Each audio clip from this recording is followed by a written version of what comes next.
Hi everyone, welcome back. It's been a while. I took a couple of weeks off. I'm actually going on holiday soon. I'm going to Greece, my first holiday in 5 years, and I'm going to go to Greece for a bit. And I'm not going to vlog it because I'm with people and I don't want to just be that YouTuber that vlogs it. So I'm just going to Greece for a bit, and I'm literally happier than Penelope Featherington in Bridgerton in that carriage. I'm literally buzzing. Let's just film this chat before I go. I'm going in maybe a week or so. I literally had to take a break. I was just so burnt out, just creatively doing my job. And it's difficult because if you're like a musician, you do an album and then you tour it, and then you have that creative break, and then you make another album. With YouTube, people expect you to literally just pump out content constantly. And it is kind of impossible unless you have a format where you have guests on your show. It is physically impossible to keep coming up with fresh ideas. And I felt like I was getting to that point where I was just repeating ideas, constantly repeating ideas. And I'd get to the editing process and I'd be like, I've already said this. I said this 2 weeks ago and I could feel it. And I felt like I just needed a break. And I think Greece would be good for me to just switch off. And yeah, I know I should vlog it because it would be so good for the algorithm, but you just can't live your life for an algorithm. At the end of the day, when you die, no one's going to care about your videos.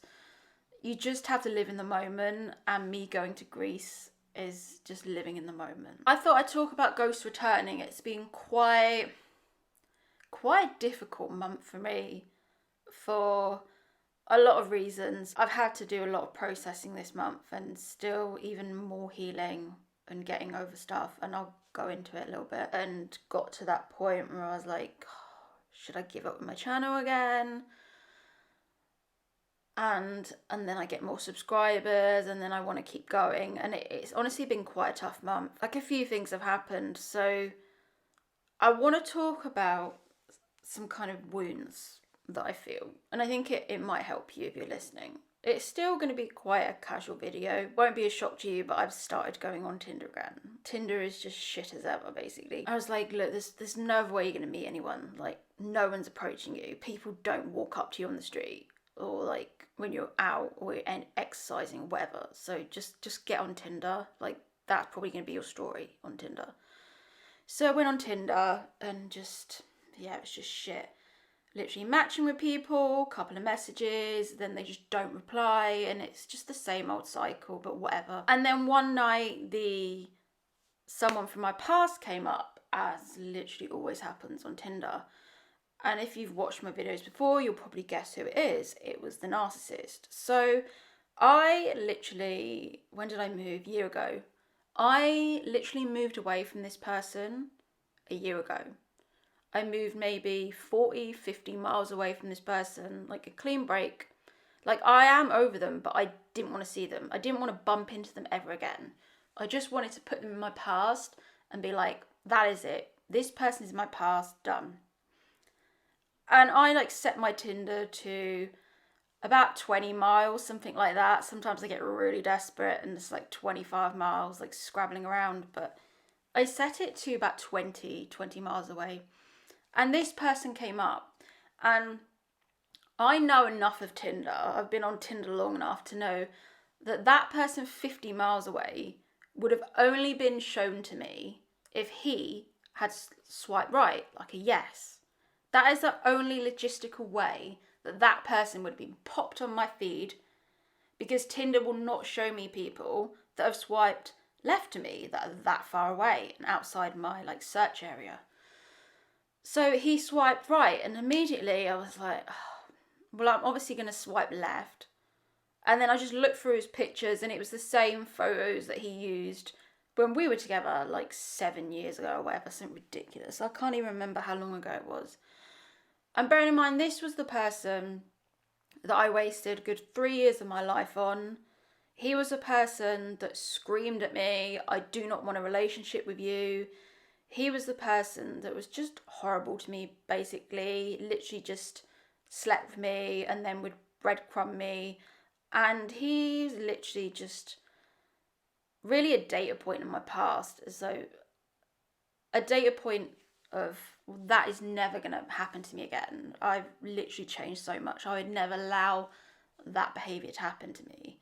And he was also the person that would just ignore me, and then like randomly a year and a half later he would text me on Boxing Day, how are you? He was that kind of person, just breadcrumbing, like just a horrible person. And I had to, in the end, I had to block him, blocked his number. I've even blocked him on Instagram in case he tries to contact me. And then he just showed up on my Tinder. And this was a person that didn't want a relationship with me all those years ago. And yeah, funny how now I've changed and I'm making something of myself and I'm making a quote unquote name for myself.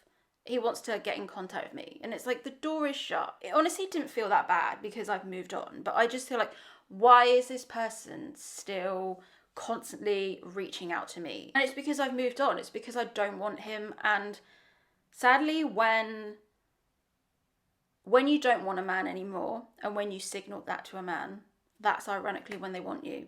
And it is just the worst feeling, because I've been in situations, and I was in a situation recently where I really wanted someone and they ran. And it was pretty much like a twin flame dynamic. And I don't really like to talk about twin flames too much because I think people can tend to grab onto it as a sign of holding on to someone that is actually really narcissistic and abusive to them. But it was kind of like that dynamic. And I would chase and chase and chase, and then he would run. And I know that ironically when, like, to be honest, I have moved on now. I had to do like I might talk about it in another video, but I had to do like a cord cutting kind of ceremony, which will probably freak you all out. But I have let go of this person now. And I know that because I've let go of this person, in maybe a couple of years they'll reach out to me. When I've like become more successful, made more money, then they'll probably reach out to me. Or if they don't, then maybe they just never wanted me at all. But when you detach from a guy, that's ironically when they want you. When you show no interest, when you pull your energy away from them, that's ironically when they want them. And this is what this man before was showing, because when I was young, in my 20s, I really wanted him, wanted a relationship, was like desperate for a relationship. That repelled him. And now I'm in my 30s, I'm, strong, independent woman. He can probably see, yeah, at some point she's probably going to be a millionaire. Like, not being big-headed. I want all of you to make lots of money. Like, slight tangent. People on the internet that say money don't make you happy, it's just the people at the top that want to keep the wealth to themselves, and they don't want to share it out, and they don't want the wealth to filter down.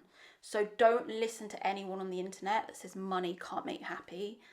They are literally just grumpy people, and yeah, they would never be happy no matter what. No matter how much money they had, they would never be happy because they weren't happy inside themselves. So don't listen to people that say money doesn't make you happy, because yeah, I don't know. I just think if people aren't happy with money, like, give it away, set up a charity, like, just stop being miserable. Anyway, tangent. So I had to deal with that. And that was fine because I've moved on from him. And then I dealt with that. And you know how, was it last week I talked about my spiritual journey and how I'm a bit psychic and that. And then this other weird thing happened to me one day. And basically I bumped into two... The thing is, like, I can't call them exes. I literally don't know what the word is. I don't know what to call them. People that I've chatted to in the past. But I'll have to just say ex for, like, the purpose of this video, because I can't quantify them. But I was just minding my own business. I was actually at work. I was on my lunch break, and I went out to buy some crystals because I'm just like a hippy dippy shit now. And it's like, yeah, living my best life. Went to buy some crystals and then came back. And then I got the psychic wave again, the psychic feeling, and I felt this person's name, And I just thought, oh, I'm feeling of their energy. And then I looked over the road and blow me down, it was the Paris ex that I talked about in so many videos. It was that guy. And yeah, I know what you're thinking. I saw him and then thought it. No, it was literally the other way around. Like, my psychic ability is that I can pick up on people's energy, and I could feel him before I saw him. And I looked over and he was there, and then I had to do, and then I just went about my day, and then I looked again, and then I saw him, and I'm like 99% sure it's him. Obviously, if he's in France, then it's not him, but I was pretty positive that it was him. And I just don't want you to get caught up in signs, because if you're spiritual, you can get caught up in so many signs and think, oh, it's meant to be, he was there, I should reach out to him. But, you know, I could sit there and think, well, if I spent 2 minutes less time in the crystal shop, then I would have crossed the road, then I would have bumped into him, then maybe he would have asked me out for a coffee. You know, maybe it's meant to be, maybe it's a fate moment where we're just brought back into alignment. But the honest answer is, he was walking one way and I was walking another way, and I had to try and not overanalyze that and think, maybe we were supposed to cross. Maybe I was supposed to cross the road. Maybe, you know, but you can't. Like, that is how the path went. I was walking one way, he was walking another way, and our paths didn't cross. And you can get caught up in signs. You can literally get caught up in signs and think, this sign means I'm supposed to be with this someone because it's fate. But at the end of the day, he was just living his own life, and it was just a coincidence that we happened to be in the same town at the same time. It wasn't this massive sliding doors moment where we were supposed to be together.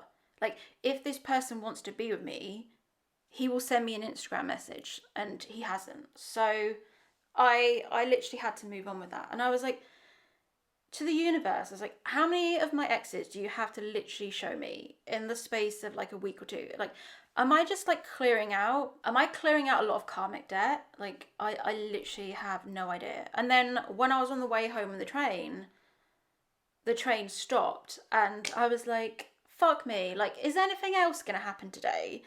And it was the person that I went on a date with. The one where I'm in the red dress, where I said I haven't been on a date in 18 months. It was him. It was that guy that I went on a date with. And he was literally there. And luckily he didn't like look up from his phone, because I was like, do not fucking look up from your phone. We're literally so close. And again, he was just living, you know, he was just living his life. Wasn't even thinking about me. But I was thinking to myself, why would I see these two random people that I haven't seen for months? They don't even live in my town. Why would I see these two people on the same day? Like, what is happening? The only thing I can think of is it's some kind of spiritual like cleanse and purge, and it's like literally just getting everyone out of my system. And I just feel like that's happening at the moment. And I've been doing so much work on like opening my heart up, because I was like so closed off before, and I've talked about that. And I've done so much work on like opening my heart up and being like ready to find someone. I've like literally cleared everything. I've like cleared my whole house. I'm like ready. And I think maybe this is just the end of it. Just like clearing out all the last drags before I meet someone. Because I've like moved into my new era now. I've left the jumper era behind. I mean, I look at my thumbnails, and the other day I was actually looking at like my first thumbnails, and literally I look grey. I look so depressed. You can see on my skin that I am literally grey. I have no life inside me, and you can see how depressed I am. And people always say that like women hit the wall, but I look at my thumbnails and I'm like, I'm hotter than I was 4 years ago. So do not let anyone just say that you're too old, or like age isn't a number, because I look better now than I did 4 years ago, and I've obviously 4 years older. So there's no limitation on anything. There's no limitation on you feeling better about yourself, you changing yourself. Even the way I sit now, I like hold myself up with like stronger core. I just feel better, and I just feel like this is like the last purge. I was even doing some saging, and like, if honestly, like, I'm gonna lose half my subscriber base, but I literally don't care because it's authentic to me. And I was just literally, I was saging the other day. I was literally saging all my energy. It was like clearing out all this energy. But yeah, happy times, happy times. I'm going to Greece. So I will see you soon.